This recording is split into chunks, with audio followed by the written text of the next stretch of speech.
So what does it really mean to be free? And I'm not talking about politics or anything like that. I'm talking about your life day to day. We're about to dive into some seriously powerful ideas from Darius Foroux's book, What It Takes to Be Free, which basically gives you a practical roadmap to finding that personal kind of freedom. But first, let me ask you something. Do you ever feel, well, trapped? Like you've built this life, and technically it's yours, but it's just jam-packed with things you don't actually want. You know, a job you kind of dread, social stuff that just drains you, maybe a lifestyle that's a bit of a stretch. Foroux argues that this feeling is super common because, honestly, a lot of us are living someone else's idea of a good life, not our own. So the book gives us a really clear definition of what success should be. And it's not the fancy car or the corner office, it's this: living life on your own terms, without hurting others. That's it. That's the whole goal. And it's not some far-off fantasy, it's a real, achievable way of living. Okay, but how do you get from feeling trapped to actually being free? Well, it all starts with just being aware. We have to diagnose the problem first, right? We have to spot all those invisible forces that are holding us back, the traps we fall into without even noticing. And that's the really tricky part. These aren't like iron cages we're talking about. They're way more subtle. They're the little pressures, the fears, the habits that quietly push our lives in a certain direction. They're the routines and expectations we just kind of accept without a second thought. And here are some of the biggest culprits. You've got that constant pressure to look successful. Then there's our natural instinct to just avoid pain and discomfort at all costs. Oh, and how about letting our random, fleeting emotions make huge decisions for us?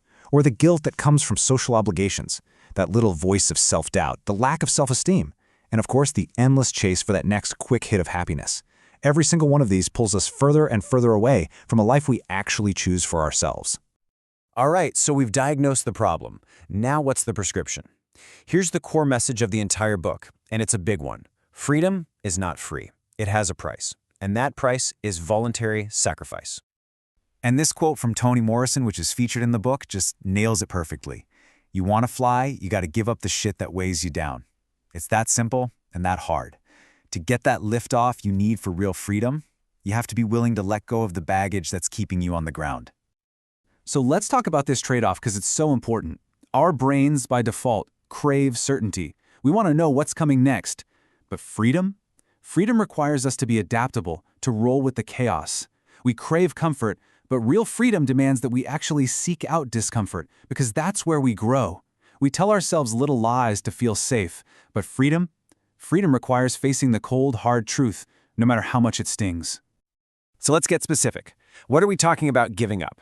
Well, according to the book, it means letting go of relationships with people who just drain your energy or don't share your values. It means giving up hours and hours of mindless scrolling or binge watching for something with purpose. It means letting go of the fear of money, and this is a big one, getting rid of all that consumer debt that keeps you chained to a job you don't love. Now, I know this might be sounding a little overwhelming, but the book doesn't just point out the problem and leave you hanging. It actually lays out a concrete plan, a regimen you can follow to take back your life. 4 years. That's the timeline Foroux suggests. It's how long his personal journey took. And putting a number on it like this makes the whole thing feel so much more tangible. It's not some overnight magic trick. It's a dedicated, medium-term project. It turns this abstract idea of freedom into a concrete goal you can work towards. So where on earth do you start? 3 key things. First, you've got to figure out who you really are by establishing your core values. Without those, you're just drifting. Second, you start building a freedom fund that's a financial cushion that gives you choices. And third, you start ruthlessly cutting out the things in your life that just make you miserable, whether it's a task, a commitment, or a bad habit. Okay, this next idea is a massive mindset shift. The book argues that real security, like true security, doesn't come from a particular job or a company. In a world that's changing so fast, your only real security is the set of valuable income-producing skills that you have. And the book gives some great examples of what these skills look like.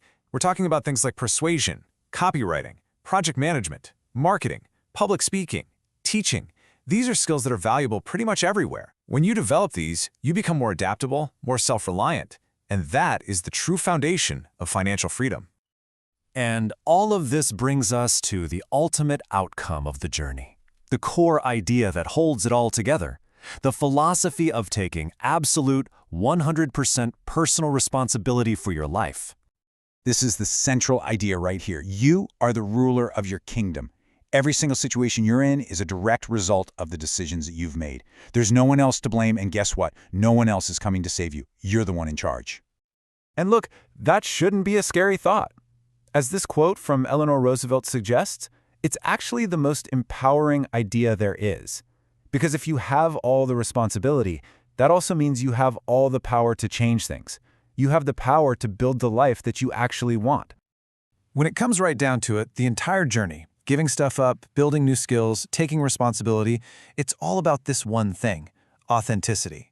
It's about stripping away all the noise, all the external expectations and internal fears, so you can live a life that's perfectly in line with who you really are, without saying sorry for it. So, since you're the ruler of your own kingdom, I'll leave you with this question. What's your first move? What's the very first law you're going to enact, the first decision you're going to make to start steering your life towards the freedom you really want?